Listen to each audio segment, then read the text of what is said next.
80 शब्द प्रति minute. Dictation start होगी 3 सेकंड बाद। स्टार्ट। यह ठीक है कि केंद्र सरकार लगातार उच्च संक्रमण वाले क्षेत्रों में घर घर टेस्टिंग पर जोर दे रही है, लेकिन समस्या यह है कि पर्याप्त टेस्टिंग किट उपलब्ध नहीं है। कम से कम अब तो टेस्टिंग किट के अभाव को प्राथमिकता के आधार पर दूर किया जाना चाहिए। यह एक कठिन काम है, लेकिन उसे करना ही होगा, क्योंकि इसी के जरिए गांवों को कोरोना के कहर से बचाया जा सकता है। राज्य सरकारों के लिए यह भी आवश्यक है कि वे गांवों के उपेक्षित और अपर्याप्त स्वास्थ्य ढांचे को सक्षम बनाने के लिए कमर कसें। ज़्यादातर ग्रामीण इलाकों में जो प्राथमिक एवं सामुदायिक स्वास्थ्य केंद्र हैं, उनकी दशा अच्छी नहीं है। ऐसे तमाम केंद्र किराए के भवनों में तो चलते ही हैं, उनमें काम करने वाले भी संविदा कर्मचारी होते हैं। पैरा।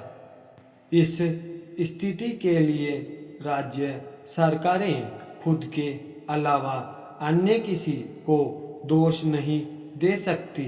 उन्हें यह पता ही होगा कि लोक स्वास्थ्य उनके ही अधिकार क्षेत्र वाला विषय है। इस पर अब बहुत अधिक ध्यान देने की जरूरत है।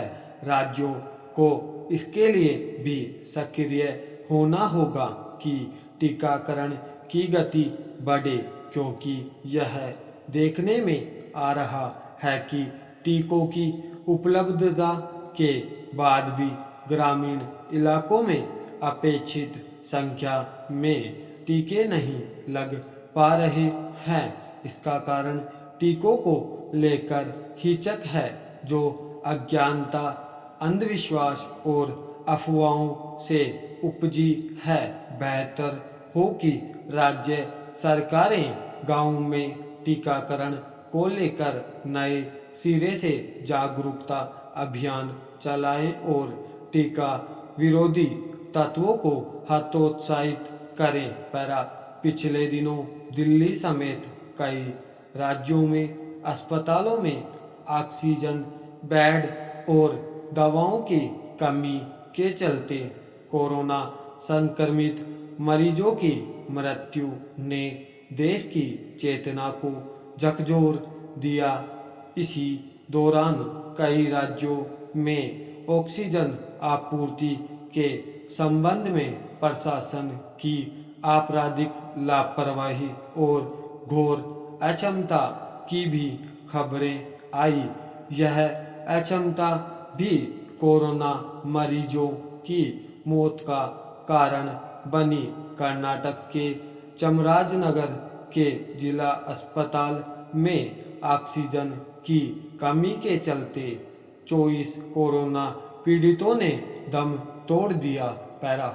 इस दुखद घटना की जांच के लिए कर्नाटक हाई कोर्ट द्वारा गठित 3 सदस्यीय समिति ने माना कि जिला प्रशासन और अस्पताल प्रबंधन ने जो अपनी भूमिका का सही से निर्वहन नहीं किया।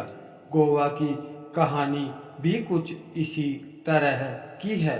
गोवा मेडिकल कॉलेज में भी 80 संक्रमितों की मौत अस्पताल में ऑक्सीजन की कमी के चलते हुई।